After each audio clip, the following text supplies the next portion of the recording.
Salut à tous, c'est Bismart. On est reparti donc pour une nouvelle heure de débat. Alors j'en parlais hier, je ne sais pas si vous étiez là, mais en fait je ne pouvais pas vous montrer encore les courbes, les graphiques, etc. et tout. Mais c'est une étude alors qui a été publiée dans le journal du dimanche dernier, comme son nom l'indique. Qui m'a quand même beaucoup impressionné sur certains de ces éléments et qui tombe à pic, je trouve, pour continuer à réfléchir, non pas autour des retraites, mais autour de la réforme, autour de la façon dont notre pays accepte la réforme, la modernité, enfin bref, c'est quand même des éléments de réflexion très très intéressants, ce qui nous amènera évidemment sur toujours nos réflexions sur le travail aussi, qu'on continuera. Le plan Industrie verte, lancé par Bruno Le Maire. Il a eu des phrases quand même assez fortes, Bruno Le Maire. Voilà. Je vous les redonnerai parce qu'elles passent un peu inaperçues dans le brouhaha total qui nous entoure en ce moment. Malheureusement, au-delà des mots, je ne sais pas ce que peut faire Bruno Le Maire. On posera la question à ceux qui sont là. Et puis, une bonne idée quand même pour finir, j'allais dire rebondir sur les trottinettes, ce qu'il ne faut pas faire, mais pour finir cette séquence intéressante quand même de référendum sur les trottinettes, c'est vrai qu'il y a un sujet entre Paris et l'innovation. Et vous le savez vous, mais Uber commence à Paris. Il y a un truc quand même, mais est-ce que Paris en même temps peut être un démonstrateur pour l'ensemble des startups? Il y a des gens qui y vivent quand même à Paris. Ouais, c'est intéressant. Voilà, allez, c'est parti, c'est Bismart.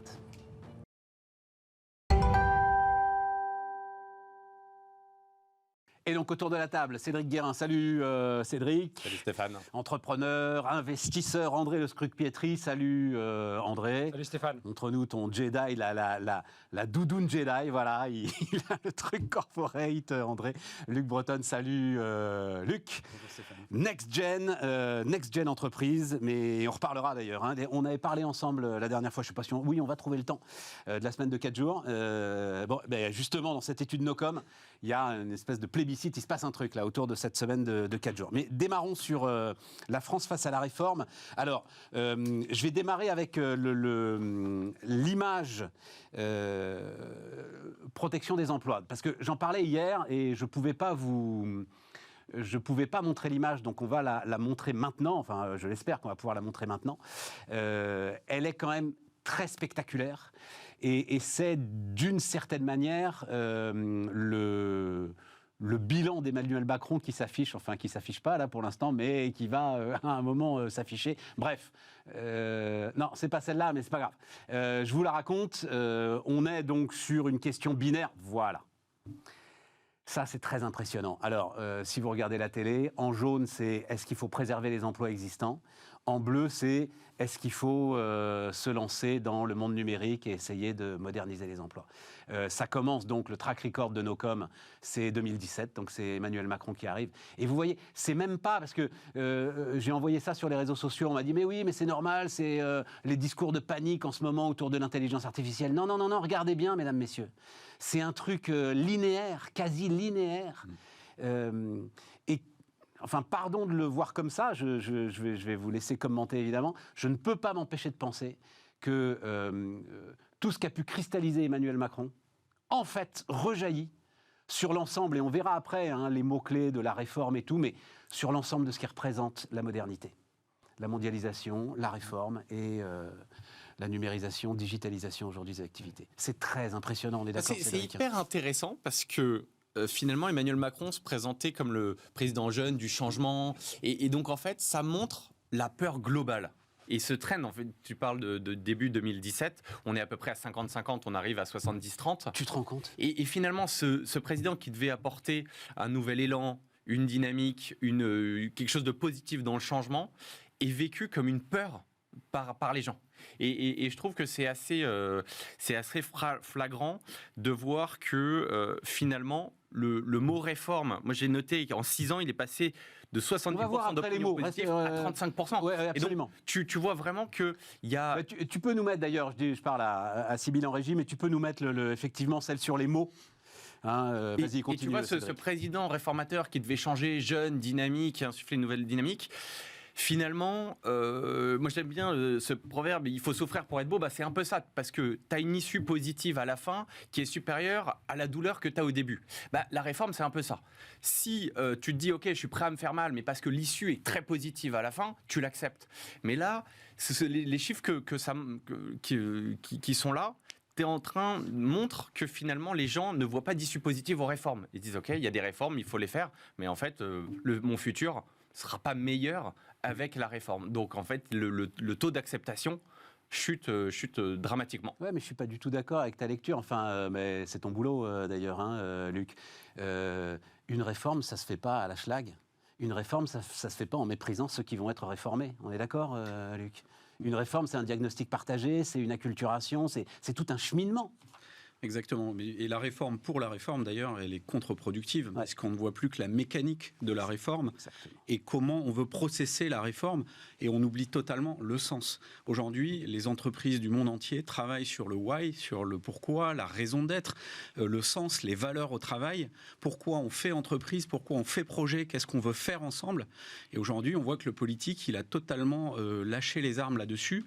Et moi, je pense qu'il y a un manque de courage. Il y a un manque de courage politique à expliquer quel est le projet de la nation, qu'est-ce que l'on veut faire, à contextualiser les choses. Pourquoi on est le seul pays en Europe à se poser la question, par exemple, de la 5G. Enfin, c'est un truc de malade. On a vu des débats infernaux en France, et on ne se pose pas la question planétaire de cette interconnexion des réseaux au niveau mondial. Donc on ne donne pas de sens, on n'explique pas les rôles modèles dont on a le plus besoin, les rôles modèles de l'ingénieur, de l'innovation, de la technologie.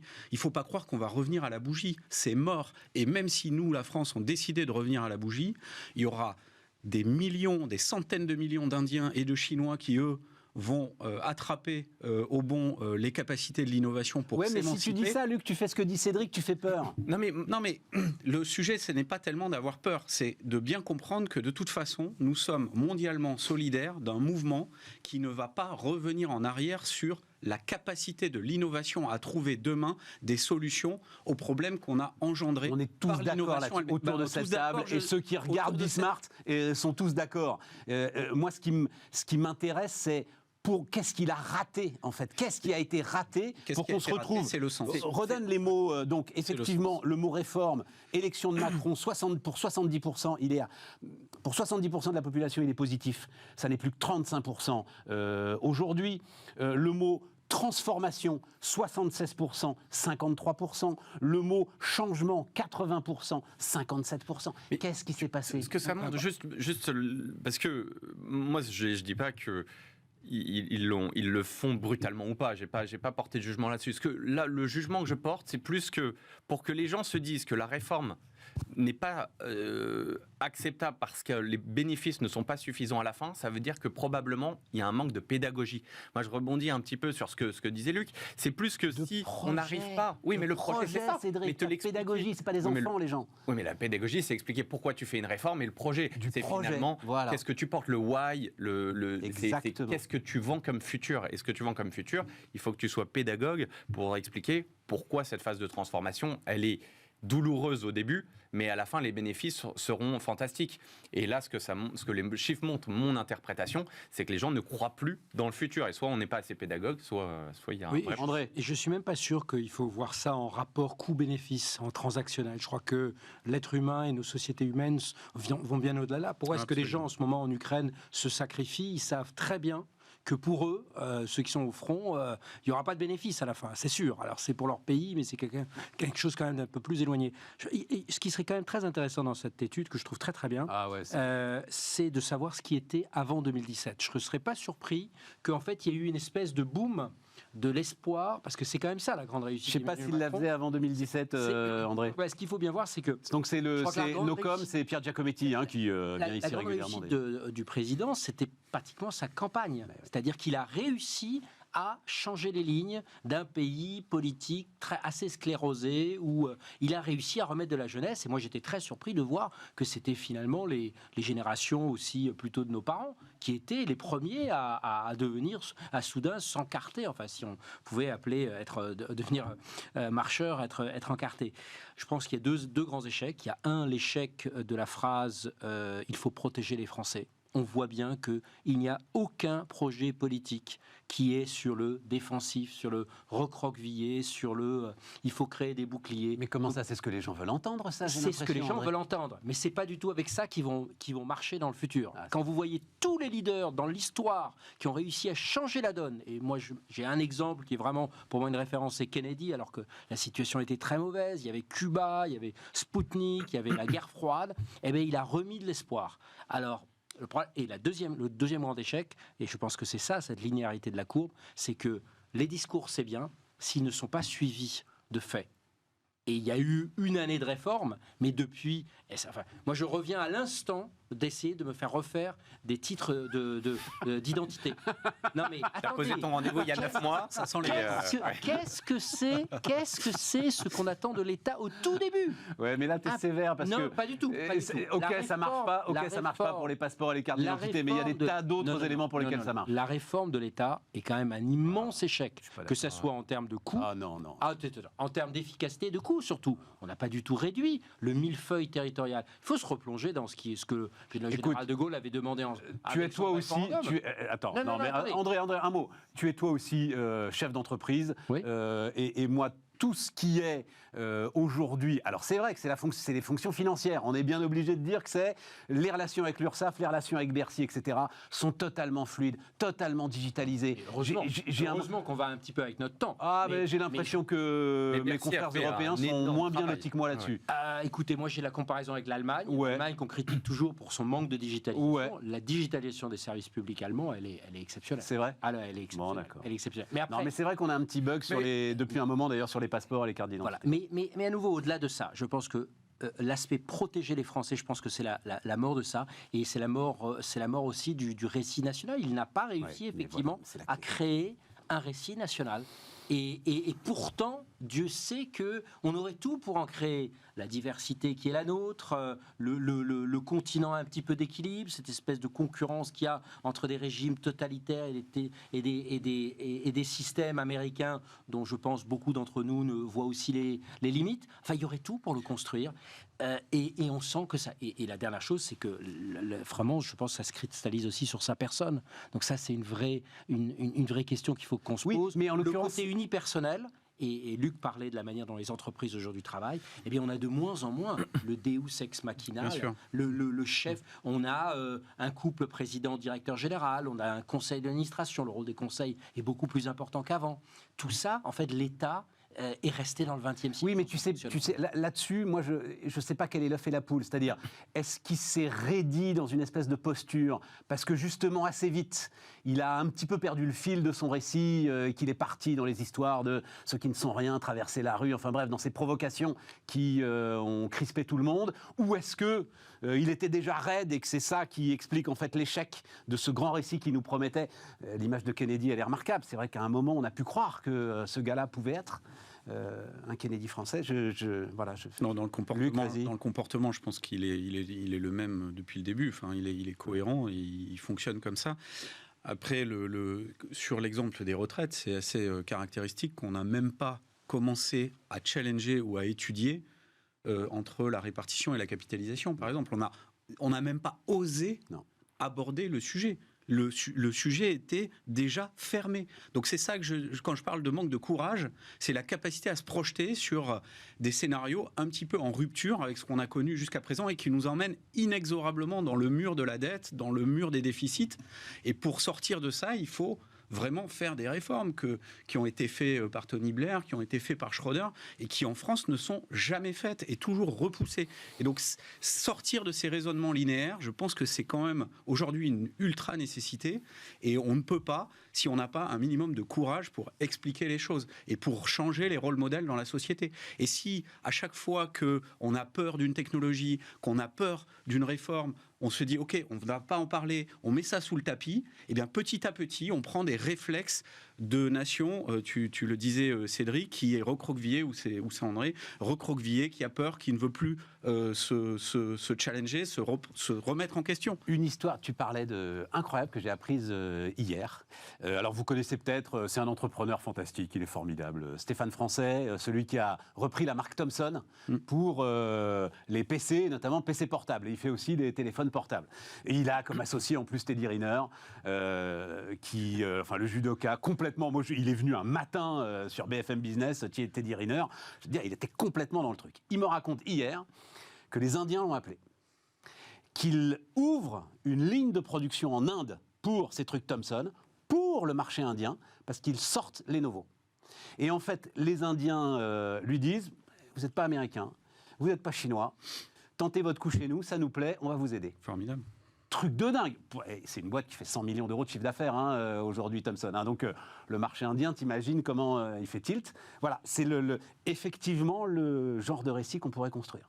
Ouais. Effectivement. Bon. Tu vois, il y avait un paradoxe que j'ai trouvé intéressant dans l'étude, c'est le sentiment majoritaire que la transformation est trop lente.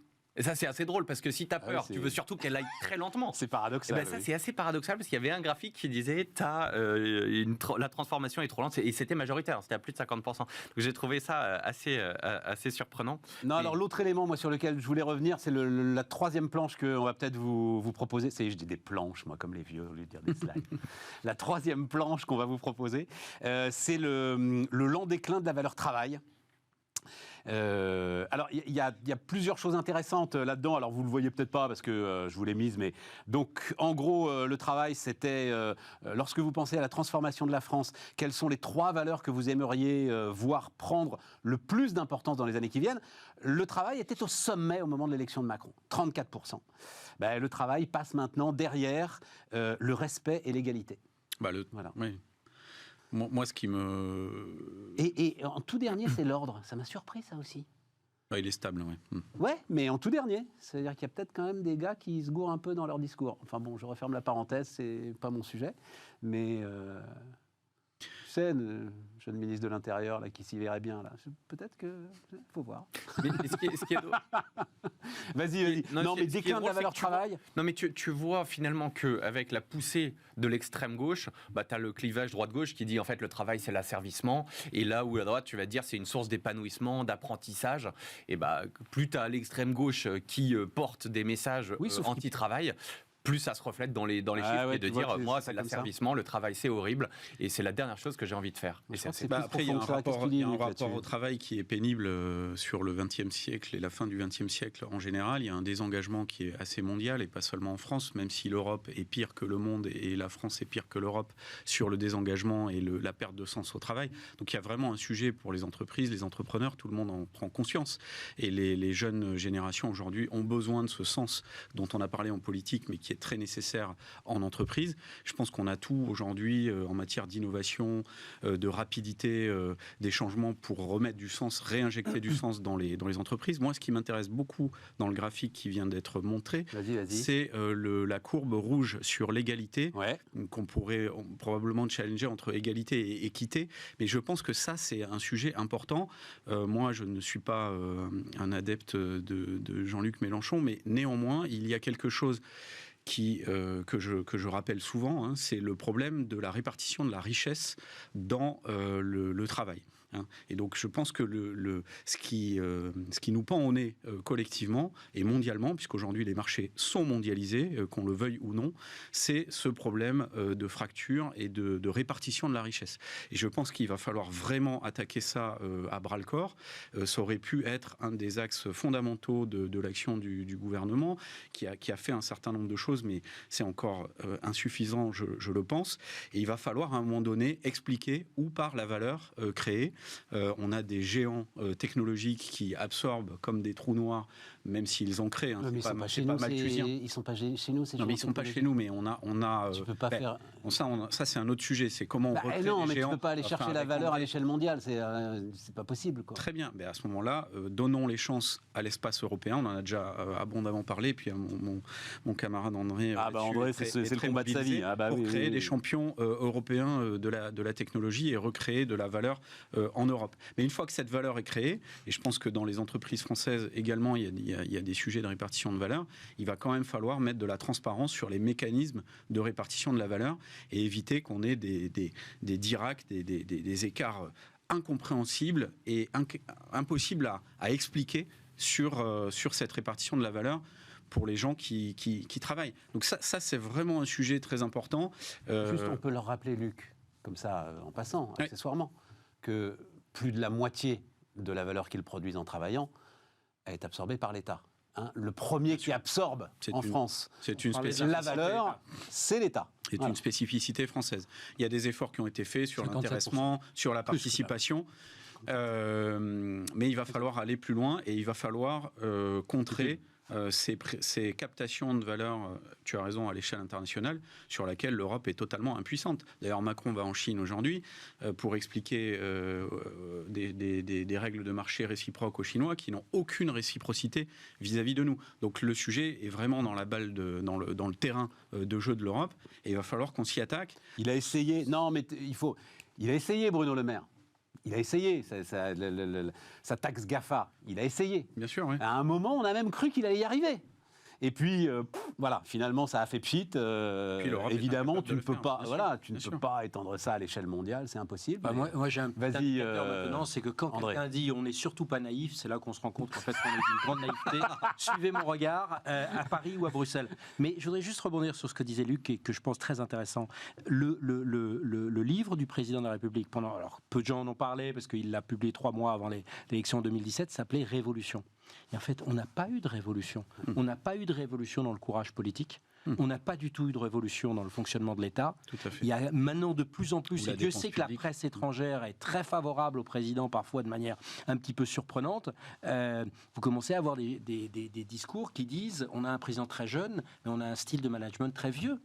Pardonnez-moi, et je pense que tous les gens qui côtoient, c'est pas une critique personnelle, c'est juste de facto, c'est un système extrêmement vertical. Même les armées qui étaient connues pour être très verticales, aujourd'hui elles savent qu'il faut mettre la décision le plus près possible, sinon on est toujours en retard d'une guerre. Et c'est peut-être ça aussi le sujet, c'est-à-dire que je pense que ces courbes-là, il faut aujourd'hui les voir quasiment de manière très continue. Deuxième chose, le sujet de l'égalité. Ce qui est quand même un comble, c'est que ça fait maintenant 10 ans que c'est les grands milliardaires américains, Warren Buffett le premier, alors peut-être pour aussi beaucoup de communication, qui alerte sur ce sujet de cette fracture et c'est ce manque de répartition des richesses et notamment du travail. Tant qu'on n'arrivera pas à réformer et qu'on aura une grande partie de notre population française, y compris des scientifiques qui sont à moins de 2 000 € par mois. Ouais, mais André, je vais être très franc avec toi. Moi, ce discours-là, non, mais un dernier point, c'est regardez l'appauvrissement. The Giving Pledge. Tu vois, les gars les milliardaires qui alertent et qui disent, je voudrais être plus taxé. Vas-y, mon pote, prends ton pognon, fais-en ce que tu veux, monte un hôpital. Enfin, tu vois, il y a un moment, à cette espèce de tartufferie totale là. On est d'accord, mais ce que je veux dire, c'est que c'est un comble justement que ce soit eux qui préviennent et que... Mais parce qu'ils ont peur de se faire couper la tête, point à la ligne, c'est tout. De facto, mais vas-y, fais-le ton hôpital gratuit, il n'y a aucun problème. Regardez, ils le font. Écoutez, nous on est le Bill Gates oui, alors ils le font. Bill Gates le fait, d'autres le font pas. Ce qui est vrai, et ça c'est un combat que moi je mène aujourd'hui, c'est que la philanthropie aujourd'hui, elle investit dans les sujets qui l'intéressent très directement, mais quand on parle science, quand on parle innovation, quand on parle éducation, qui sont quand même les sujets absolument majeurs de demain, on fait assez peu de choses. Hein. Ouais. Vous regardez, aujourd'hui, c'est essentiellement Notre-Dame, et tant mieux pour Notre-Dame, a eu des centaines de millions d'euros parce que c'était... mais quand vous regardez ce qui est donné vraiment sur l'innovation et la science, c'est très peu. Tu as raison. C'est ça très bon exemple, Notre-Dame. C'est ça qui compte. Et deuxième chose, c'est le sujet de l'éducation. Si à nouveau, on est aujourd'hui dans un monde tellement incertain que l'État, de moins en moins, et il faut tordre le cou à cette idée de Mariana Mazzucato, qui est pour moi une erreur fondamentale. Je ne sais pas qui c'est, Mariana Mazzucato. C'est une économiste qui aujourd'hui est très en cours à Berlin, à Paris, à Bruxelles, et qui parle de l'État entrepreneur. Mais c'est hyper dangereux parce que évidemment, vous avez ensuite un État qui se dit ça y est, moi je vais savoir investir, faire du mécano-industriel. Non, il doit donner un cadre, un cap, la vision et surtout ensuite créer des espaces de liberté. Et c'est quoi le cap ? Le premier cap à donner, c'est l'éducation. Où a été la grande réforme de l'éducation? Alors, il y a eu des petites choses, mais quand même des graves erreurs de Blanquer sur c'est les l'histoire des maths. sur Tout le l'économie. monde en reparle. On a un nouveau ministre depuis un an qui est aux abonnés absents. Totalement On ne le transparent. connaît pas. Excusez-moi, il faut le changer. Non, mais c'est même pas le sujet. Mais Le sujet, si, c'est mais c'est non, le c'est seul même pas un sujet de sujet ministre à la limite, on qui s'en va- fout. mais- Le sujet, c'est combien tu payes les profs. Point à la ligne. Tu Combien pourras tu faire ce payes- que tu veux. Combien Tu pourras payes les mettre profs? tous les ministres que tu veux. Combien tu les Tant as- que tu payeras les profs Combien une tu- misère, tu n'arriveras à rien. On est totalement. Point à la ligne. On est totalement. Et ça passe par une réforme de l'État qui doit rediriger. Et dernière chose, ça je l'ai déjà dit sur ce plateau de temps en temps, je pense qu'on est aujourd'hui dans un monde où il faut faire des grands paris. Si aujourd'hui on ne fait plus de grands paris, on se trompe. Alors il y a certaines entreprises qui font des grands paris qui apparemment marchent pas bien, c'est Meta avec le métaverse. Il y a certains qui font des grands paris, c'est Microsoft avec l'IA. Où aujourd'hui sont les grands paris des pays? Où est le grand pari de On la a fait le France? grand pari d'arrêter le nucléaire. Il y a Non, mais c'est on retombe sur Kennedy et le programme Apollo. Voilà, point à la ligne. Exactement. Ouais, Donc mais ce bien qu'il sûr. nous faut, c'est un Apollo. Bon, un Apollo ici en France. mais comme le temps passe, déjà 25 minutes, mon Dieu. Allez, on marque une pause et on revient dans un instant.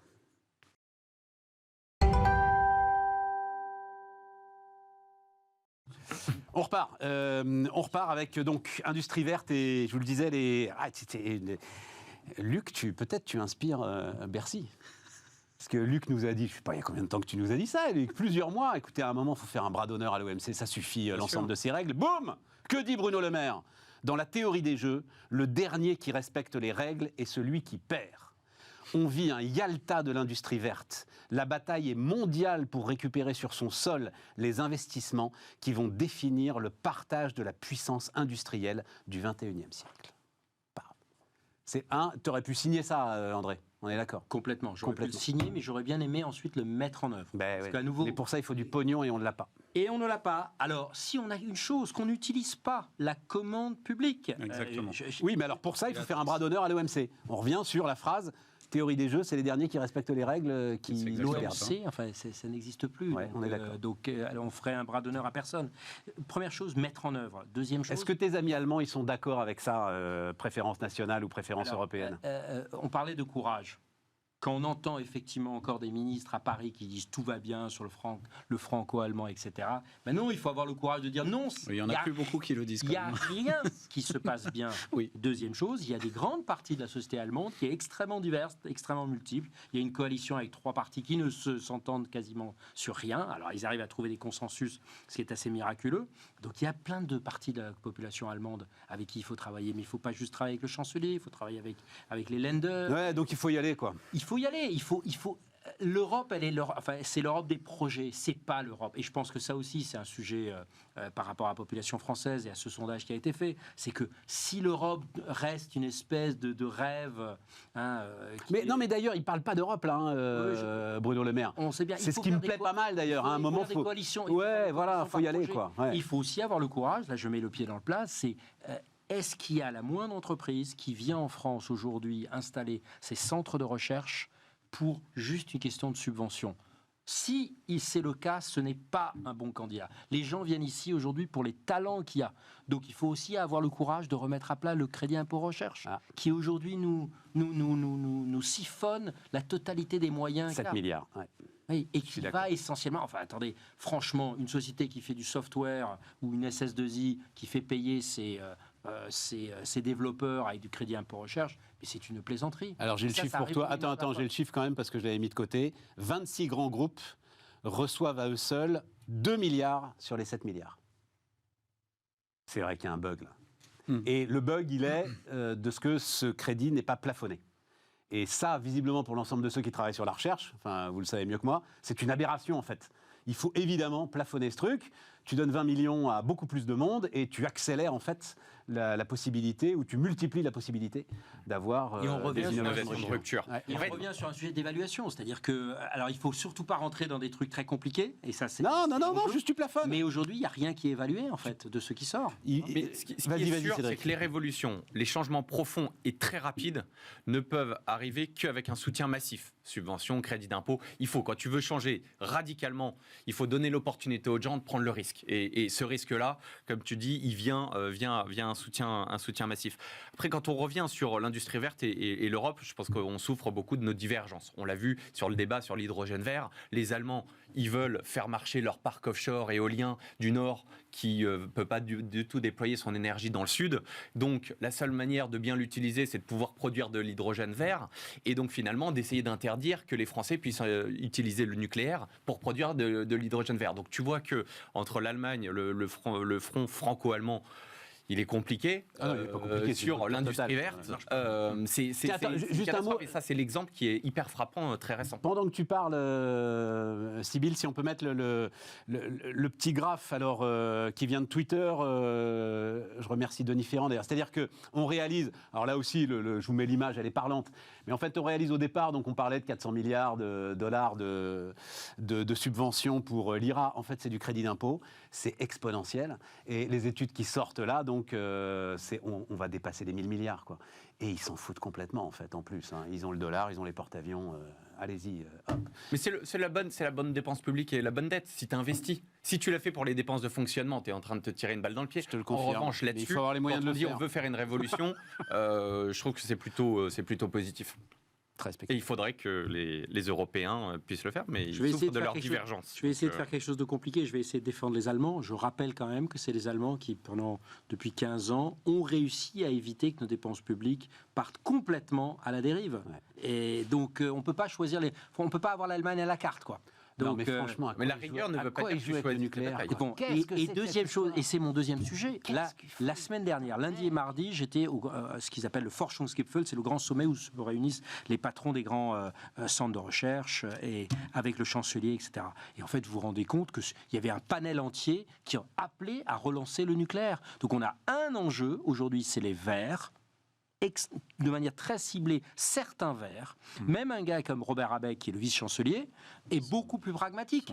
Mais vous avez certains Verts qui sont extrêmement idéologiques, donc là, il faut trouver des coalitions. Robert Habeck, c'est le patron des Verts aujourd'hui, c'est le vice-chancelier. Mais c'est pas vraiment celui qui a le Yannick Jadot. C'est pas vraiment celui qui a le vent dans le boupe, donc sa base est plutôt anti, et surtout, ils font très peu de travail pour montrer qu'aujourd'hui, l'Allemagne est en train de devenir dépendante du gaz de schiste américain, de la lignite polonaise et allemande et du gaz qatari. Il y a plus grave que ça.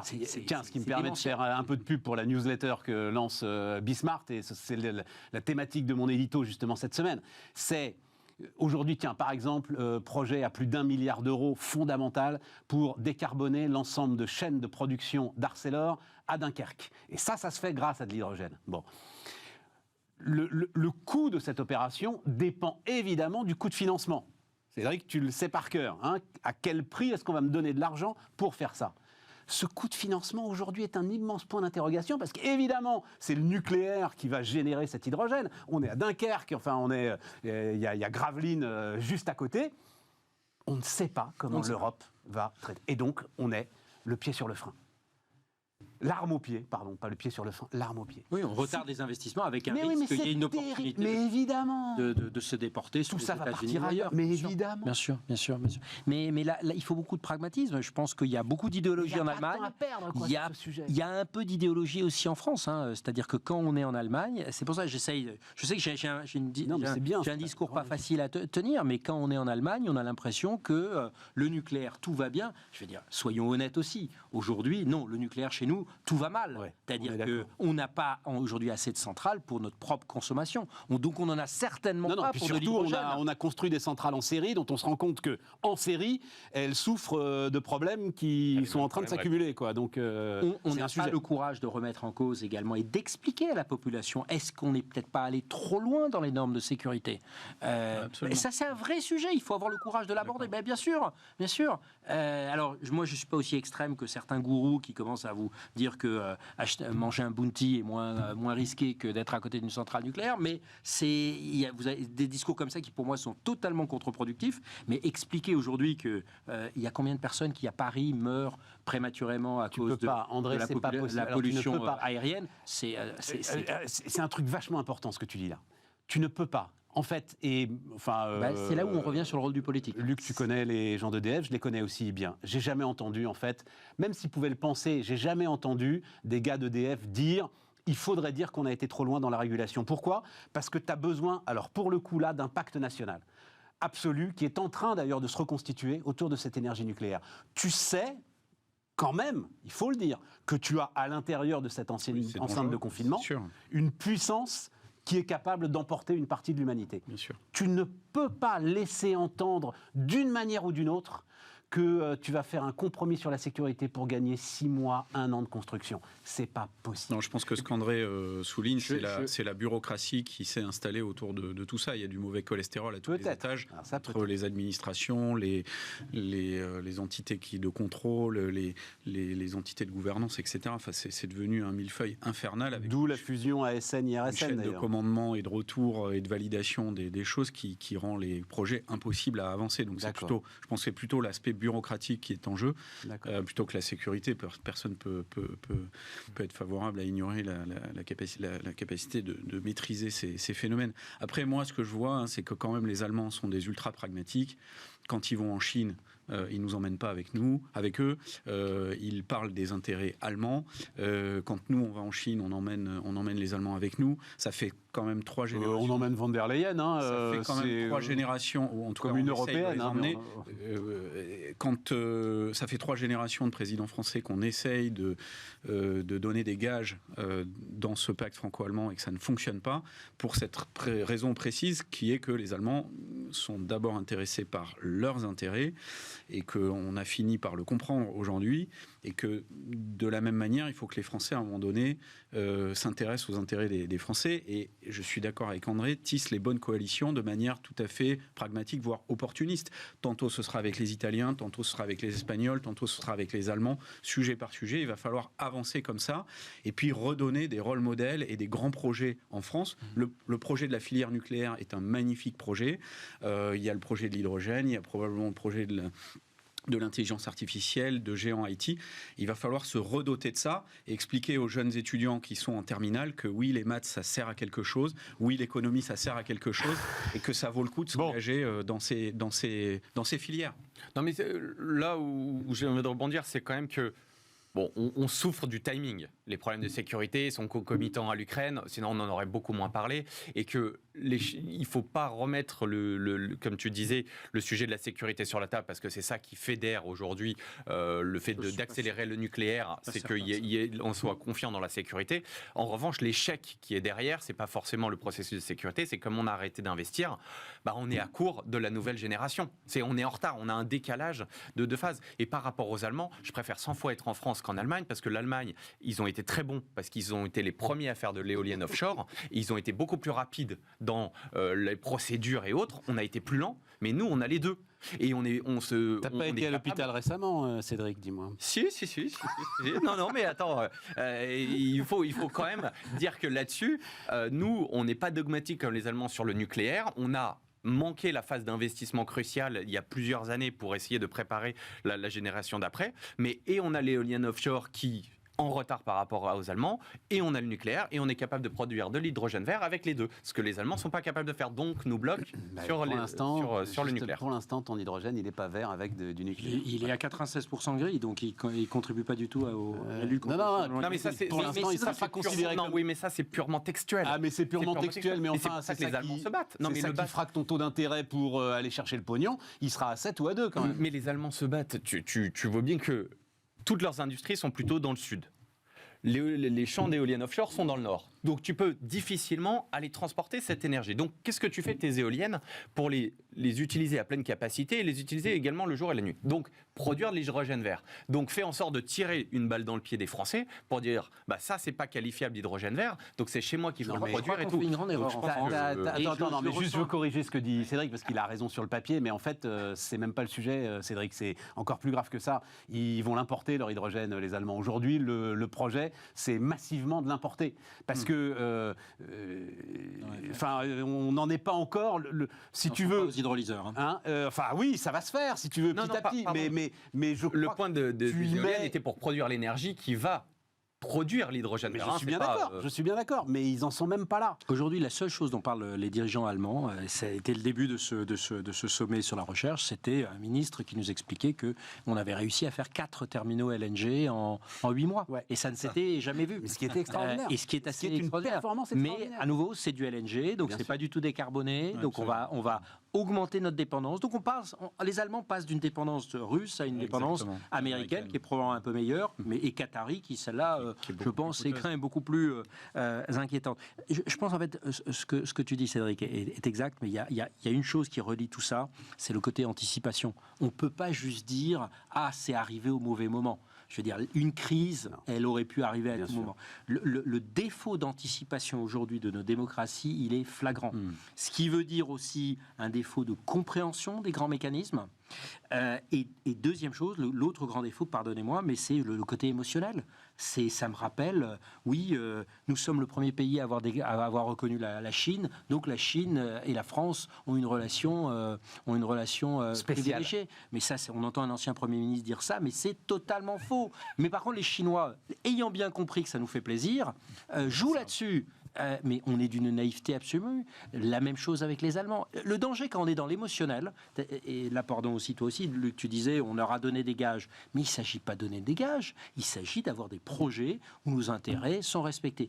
Et là où je redeviens européen, c'est que je pense qu'on n'a aucune chance si on fait nos projets en franco-italien ou en franco-allemand, et si on n'a pas cette masse critique. Mais c'est perdu. Bon. C'est là où le projet européen a un sens, mais pragmatique, et pas cette espèce d'idéologie européenne. Moi, je suis le premier engagé à ce que la Commission européenne change radicalement sa manière de faire. On m'accuse d'être anti-européen. Pas du tout. Dis donc, elle y a été fort quand même, Van der Leyen. Tiens, on peut dire un mot de Macron en Chine, juste un mot, mais elle dit les choses, quoi. Ça m'a surpris. Oui. L'objectif du PC chinois est un changement de l'ordre international sorti de la Deuxième Guerre mondiale pour mettre la Chine au centre. Je rappelle que tu y as travaillé de nombreuses années, André, autour de la Chine. Boum, voilà, quoi. Les choses Luc sont a dites. raison, quelle surprise. Oui, mais attendez. Oui, mais il faut le dire. Attends, t'entends beaucoup de dirigeants le dire bravo avec qu'elle cette dise. clarté. Donc le verre à moitié plein, c'est enfin elle le dit. Voilà. Deux, est-ce qu'on le verre à moitié vide, c'est aujourd'hui on met pas du tout en ordre de marche aujourd'hui notre plan vert, qui est l'autre grand projet de la présidente. C'est entièrement un plan qui va nous rendre beaucoup plus dépendants à la Chine. Ouais. Avec les batteries, avec les voitures électriques. Absolument. Et on ne fait rien pour éviter cette dépendance. Et je pense que la dépendance à la Chine est bien pire que la dépendance à la Russie. Donc accrochez-vous et mettez vos ceintures.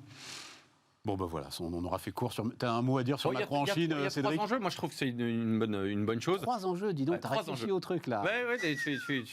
Tu nous as demandé. Mais je dis, premièrement, tu as le contexte ukrainien qui fait de dire il faut essayer de faire en sorte que ce qu'a essayé Macron était bien, même si ça n'a pas marché. Mais la diplomatie, c'est ça, si tu veux pas rentrer dans la guerre. Et essayer de faire en sorte que la Chine reste à sa place ou soit le plus discrète possible dans son soutien à la Russie, c'est déjà le premier enjeu. Non, mais tu crois qu'il a la moindre influence? Non, mais il faut qu'il le fasse quand même. Même si à la fin, d'accord. il s'assoit dessus, il faut son rôle, c'est en tant que président de la France de dire essayez quand même de limiter votre soutien à la Russie ou de le faire le plus discrètement possible. Et on a une petite une de journal d'ailleurs pour illustrer ça. Vas-y. Le deuxième enjeu, c'est d'essayer de placer l'Europe entre l'US et la Chine, entre les États-Unis et la Chine. Donc ça, c'est déjà le deuxième enjeu. Et le troisième, je rebondis sur Luc ou André qui disait tout à l'heure. Moi, je me souviens que Olaf est parti tout seul en Chine défendre ses propres intérêts. Et ben, je suis très content que Macron aille défendre les intérêts de la France et de l'Europe plus généralement, parce qu'il n'est pas parti tout seul. Mais le fait est, c'est que les Allemands ont fait ça dans leur coin il y a quelques mois. Parce qu'ils en ont beaucoup plus. Mais non, si on avait eu... enjeux, donc Ben oui, mais il faut aller défendre moi ces je veux trois, bien. en fait. Enfin là, je vais faire comme André, je vais le défendre, Olaf. Alors Olaf Scholz, pour ceux qui n'ont pas. Mais si tu avais le même enjeu de commerce extérieur, t'es peinard, toi, t'as pas d'enjeu de commerce extérieur. Si tu veux. Les Chinois t'achètent rien, donc t'es tranquille. Les Allemands font de plus en Lui, plus. il a un massif enjeu de Les commerce Allemands font de plus extérieur. en plus les choses dans leur coin. Et donc le problème, c'est que oui, mais quand on se enfin, là, compare par rapport aux États-Unis, je te disais, ils y vont très rapidement et massivement dans leur soutien au changement. Le problème, comme l'Europe souffre de ces divergences et chacun joue dans son coin, l'Allemagne, c'est quand même le leader et celui qui joue le plus dans son C'est pour coin. ça que, pour en revenir à Bruno Le Maire, j'ai bien aimé j'ai cru sentir, il ne pouvait pas le dire, mais j'ai cru sentir un retour d'une forme d'optique nationale, comme vous le disiez, pragmatique. Et puis on verra bien avec qui on travaille. Cédric, Paris face aux startups. Non, ça m'intéresse ça. Tu voulais rebondir sur l'affaire des trottinettes. Et effectivement, ça m'a fait réfléchir. Uber, donc 2008, si je ne dis pas de bêtises. L'idée germe en attendant un taxi sous la pluie. Travis sous la neige. Kalanick va au sommet du web. C'est le web. Comment s'appelait Loïc? Le Web 2. Loïc Lemer, voilà. Et il trouve pas de taxi et il fait. C'est la légende. Ouais. Voilà. Mais enfin, quand même, c'est la première ville où ils se sont vraiment lancés, voilà, avec pertes et fracas. C'est vrai qu'il y a les dark stores et on a l'impression là aussi que Paris a un peu servi de démonstrateur avec pertes et fracas pour les Gorillaz et autres. Voilà, le quick commerce. Il y a tout Airbnb, alors elle est mondiale l'offensive d'Airbnb, mais c'est vrai que là aussi Paris a servi de démonstrateur et on est arrivé à une régulation. Il y a maintenant les trottinettes. Tu vois le truc comment, toi? Moi, je trouve ça hyper bien. Par rapport à ce qu'on disait au tout début, on disait les Français ont peur du changement, des réformes et tout. Paris, ça reste quand même la ville où toutes les startups internationales veulent l'utiliser comme laboratoire. Donc, ce qui veut dire que les Français sont friands d'innovation, de changement. C'est assez paradoxal. On parlait au début, on a peur de tout, on veut rester chez nous, on veut plus faire. Donc ça, je trouve que c'est assez, Les Français ou les assez touristes? positif. Ou les Parisiens, peu importe. Non, ou les grosso touristes. modo. Première destination touristique du monde. Mais tu vois que beaucoup de grosses startups internationales qui ont été massivement financées, une de leurs villes majeures, c'est Paris. Et les trottinettes, c'était ça. C'est-à-dire que là, il en reste 3 par rapport à 12 au début. Mais c'est dans leur ville, voire la première ville au monde en termes d'utilisation. Donc l'impact va être massif pour ces gens-là qui, outre le business model un peu... Oui, ça, ils ont joué, ils ont perdu, c'est la vie. Non, mais pas très clair. Ceux qui vont financer et les investisseurs, si tu perds en plus une de tes villes leaders, leur modèle économique, déjà, il n'était pas hyper robuste, ça va être compliqué. Donc ça c'est ce qui est un peu, je trouve, positif sur Paris. Après, bon, c'est une aberration démocratique. Tu tires une conclusion de moins de 8% des gens inscrits qui ont voté. Moi, je suis allé voter. Je peux te dire que la moyenne d'âge, ça devait être 80 ans. Et alors, les jeunes ont qu'à se bouger. C'est quoi cette histoire là? Je suis d'accord, mais c'est dingue. N'oublie pas que les trottinettes sont accessibles à partir de 14 ans. Les 14-18 ans n'ont pas pu voter. Donc, je veux bien, mais ceux qui sont aussi concernés ne pouvaient pas voter. Une partie. Mais les trottinettes étant d'usage à partir de 14 ans. C'est que leurs parents aillent voter, j'en sais rien. Non, mais je trouve sidérant de parler d'aberration démocratique quand tu votes. Non, mais on aurait pu t'as exclu une partie des utilisateurs. Le vote électronique, ça aurait été une opportunité extraordinaire de tester ça. Je pense qu'ils ont eu peur d'avoir une faille, d'une faille de mais sécurité. bon, le fait de devoir... regardez qui se déplace aujourd'hui dans un bureau de vote. Aurait utilisé Paris comme un laboratoire. Exactement, Là, t'aurais été parfait pour la démocratie. À ciel ouvert. Mais finalement, aucun des trois, mais c'est une trottinette russe qui gagne. Les gars, attention, du calme, parce que Fox News va quand même se prendre plus d'1 milliard d'amendes pour avoir mis en doute la fiabilité du vote électronique. C'est ça le procès qui se déroule en ce moment aux États-Unis. 1,6 milliard d'amendes. T'as pas suivi ça? Non. En fait, je dis très très rapidement, mais allez lire ça, c'est quand même très intéressant.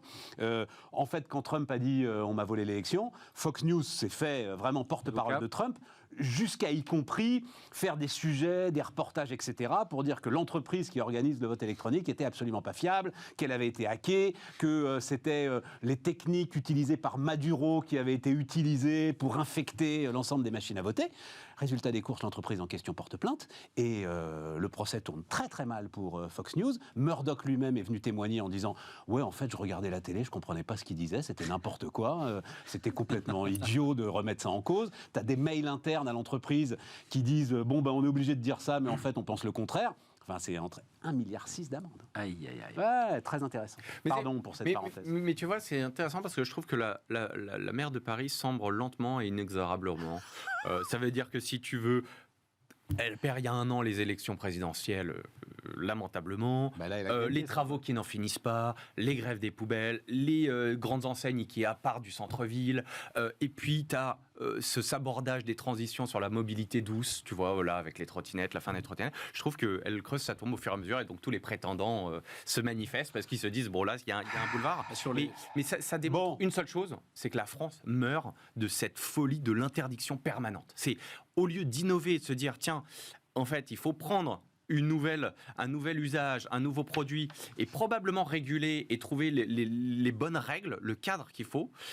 Non, la réponse est toujours l'interdiction, les jets privés, le nucléaire, les trottinettes, tout est bon à interdiction, et je trouve que la France meurt de ça. Luc, Oui, sur cette histoire des trottinettes, moi, ce que je trouve le plus...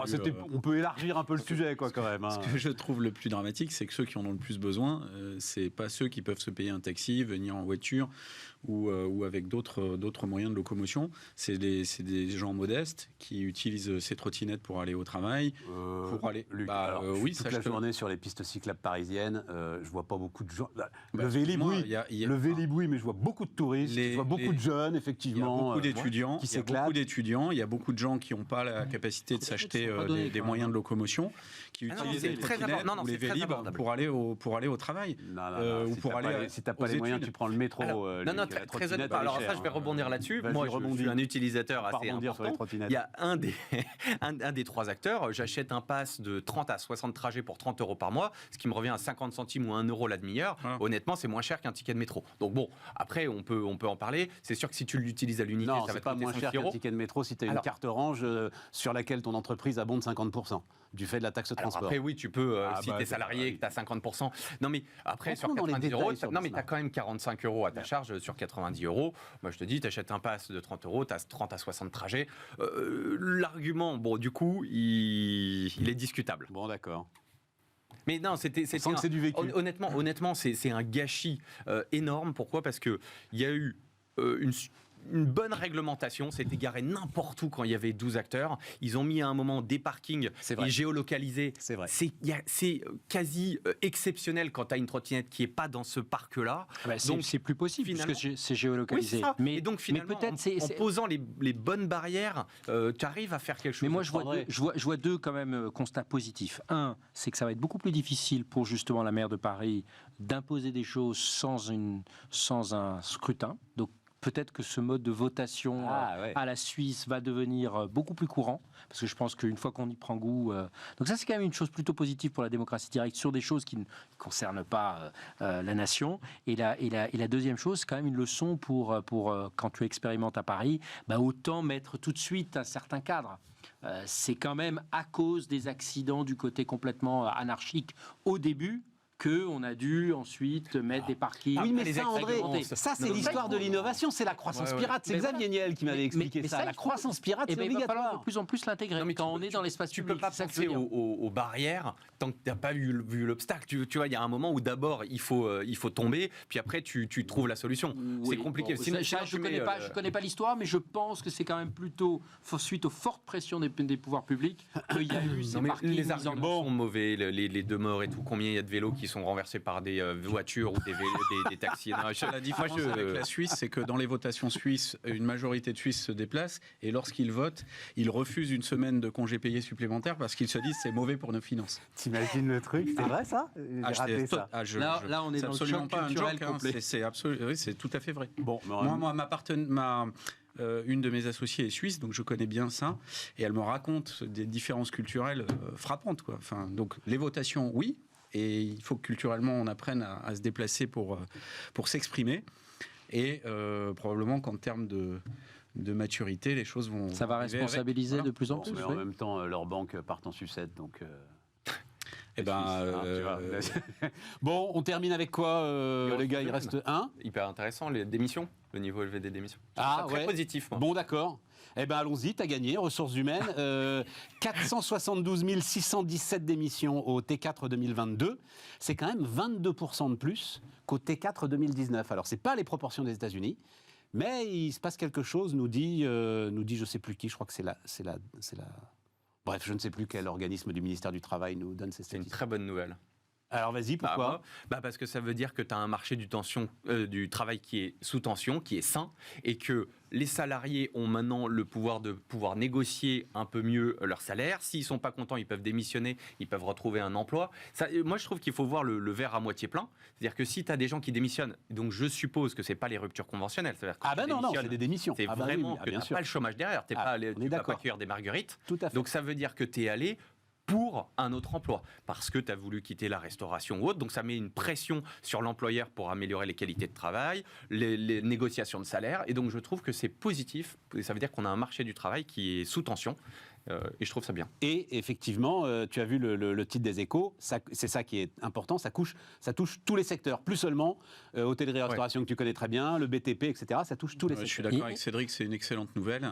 Ça va permettre aux entreprises justement qui donnent du sens, qui s'intéressent à leurs salariés, à leurs employés, aux projets de l'entreprise, de capter les talents, aux talents qui en ont ras-le-bol des entreprises qui fonctionnent n'importe comment, justement de les lâcher. Et ça va faire une émulation, une compétition interne sur le marché du travail qui est salutaire et qui va permettre d'accélérer la transformation, non pas pour la transformation, mais pour se raccrocher à des projets que les gens comprennent et auxquels ils ont envie d'adhérer et de s'engager. Voilà, ça c'est extrêmement positif. Pour ajouter quelque chose, quelle est donc la conséquence qu'on en tire? C'est-à-dire, on parlait tout à l'heure de révolution et du fait que le politique doit s'adapter à un monde qui change de plus en plus vite. Est-ce qu'on en tire les conséquences en termes de discours? Non, on entend encore beaucoup de discours sur l'attractivité française, les subventions en fonction du nombre d'emplois créés. Mais c'est plus ça, forcément, aujourd'hui, le sujet. Aujourd'hui, quand je vois qu'on met des milliards en termes de subventions pour créer des usines de semi-conducteurs, tous les gens qui travaillent dans les usines de semi-conducteurs n'ont aucun problème d'emploi. Donc en plus, on a encore une logique politique qui est très axée sur l'emploi parce que ça a été notre grand sujet pendant 40 ans. Il y a encore des sujets sur des poches où il y a quand même des gens qui sont dans l'emploi, dans un chômage de longue durée. Mais ce n'est pas de celui-là dont on parle. Est-ce qu'on adapte ce discours? Non. J'ai l'impression vraiment que le monde politique a besoin d'accélérer dans sa réflexion stratégique et ça ne marchera qu'avec une certaine dose d'anticipation. Ça nous ramène au début de notre discussion, hein. Si Macron, si un jeune gars de 40 ans n'a pas été capable de le faire. L'âge n'est pas une question. C'est l'état d'esprit qui compte. Oui, mais tu pouvais penser qu'il l'avait. Mais je pense que la déception vient en partie de ça. C'est vraiment ce décrochage entre l'espoir suscité et également des premiers mois, qui ont été quand même assez enthousiasmants, et on l'a bien vu. Et il y a eu à un moment une cassure où on n'a plus du tout le courage dont parlait Luc tout à l'heure. Autre chose, cette grande démission, elle est... Une minute. Ouais, elle est assez liée aux nouvelles formes de travail. Les gens, ils démissionnent pour changer de secteur, trouver des employeurs qui les intéressent, mais aussi pour trouver des nouvelles modalités d'organisation de leur vie personnelle. Travailler 4 jours sur 5, travailler à mi-temps, travailler sur des projets, être multi-employeur. Et ça, c'est très intéressant aussi dans la dynamique de reprendre sa vie en main, d'être acteur et de choisir comment on veut s'organiser professionnellement et personnellement. C'est d'ailleurs, alors on n'a pas le temps de la montrer, mais la dernière planche que je voulais vous montrer de l'étude NOCOM, on en avait parlé ensemble. Absolument. Le plébiscite sur la semaine de 4 jours, voilà. C'est quelque chose de massif. Le taux d'adoption est peut-être encore plus rapide que pour la trottinette. et donc on aura largement l'occasion d'en reparler, hein. Toi comme moi, les pour et les contre. Voilà. Ouais, il y a aussi beaucoup de contre. Oui, mais c'est quelque chose d'important qui est en train de se passer dans les entreprises. Évidemment, à charge horaire constante, hein. Il ne s'agit pas... pour personne, de réduire le temps de travail.